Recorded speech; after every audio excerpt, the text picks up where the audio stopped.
Dostlar, bugün sizinle birlikte sözlerin mənşəyinə görə növləri qaydasını keçirik.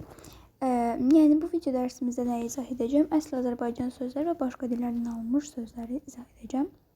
Yəni siz necə bilərsiniz ki, məsələn bir söz əsl Azərbaycan sözdürmü yoxsa başqa dillərdən alınıbmı?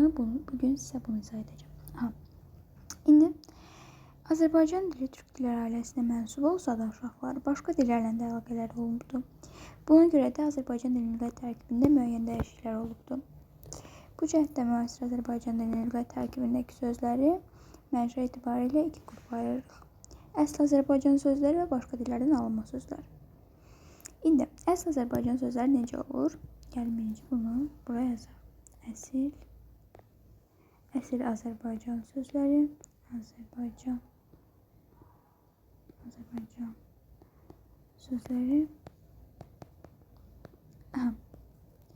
İndi dilimizin lüğət tərkibindəki sözlərin böyük əksəriyyəti, xüsusilə saylar, əvəzliklər, feillər, sonra düzəltmə və mürəkkəb feillər, bədən üzvləri adları bildirən sözlər, qohumluq münasibət bildirən sözlər, əsasən bunlar milli mənşəli sözlərdir.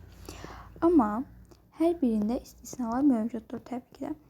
Məsələn, sayılardan 80, milyon, milyard, trilyon bunlar istisnadır. Yəni bunlar alınma sayılardır. Əvəzliklərdən bəzi, filan kəs, filan, həmin, nə qədər, nə təhər bunlar istisnadır. Feillərdən bəzi düzəltmə və mürəkkəb feillər istisnadır, amma bəziləri isə istisna deyil. Bədən üzvləri adlı bildirilən sözlərdən isə mədə istisnadır, mədə alınmadır. Sonra qohumluq münasibət bildirən sözlərdən də əmin istisnadır, alınmadır. Belə. Feillərdən, sayılardan, əvəzlərdən düzələn sözlər də milli mənşəli sözlərdir. Əsl Azərbaycan sözlərində bəzi istisnalar olmaqla vurğu sona düşür. Sözlərdə ahəng qanunu pozulmur. Söz tərkibində qoşa sait, qoşa y hərfi yanaşı işlənmir. Samiti ilə söz başlanmır. Samiti işlənmiş sözlərə də rast gəlmir. Bu əsl Azərbaycan sözlərinə aiddir. İndi isə sizə alınma sözləri danışım. İndi alınma sözlər.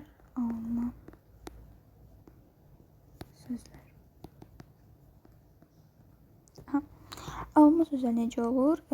Deməli,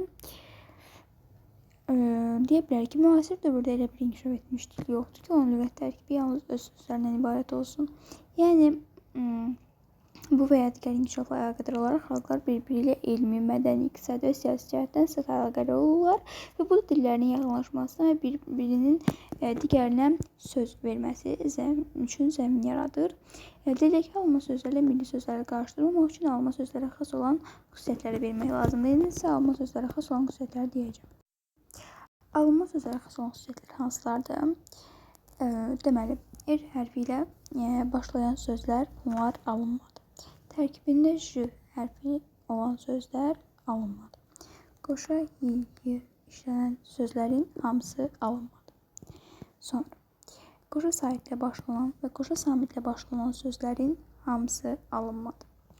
Ön şəkilçili sözlər bunlar da alınmadı, amma 2 dənə istisnamız var ön şəkilçili sözlərdəki. Onlar milli mənşəlidir. İndi sizə bunları yazıram. Nadinc və nakişi. Bunlar milli mənşəlidir. Digər ön şəkilçili olan sözlər isə bunlar alınmadı. Amma sadəcə bu ikisi milli mənşəlidir.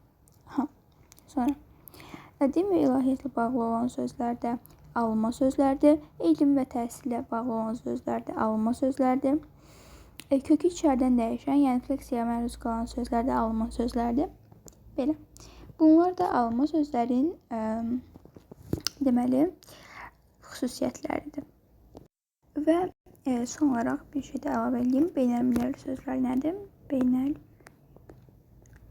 Beynəlmiləli sözlər nədir?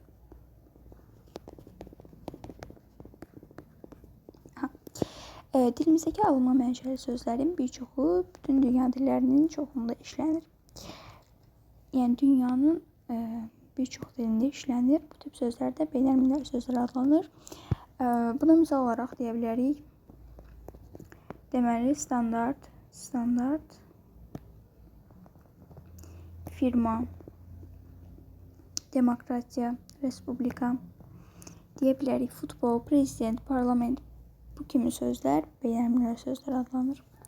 Belə, bugünkü deməli izahımız da bu qədər. Sağ olun, digər videolarda görüşərik.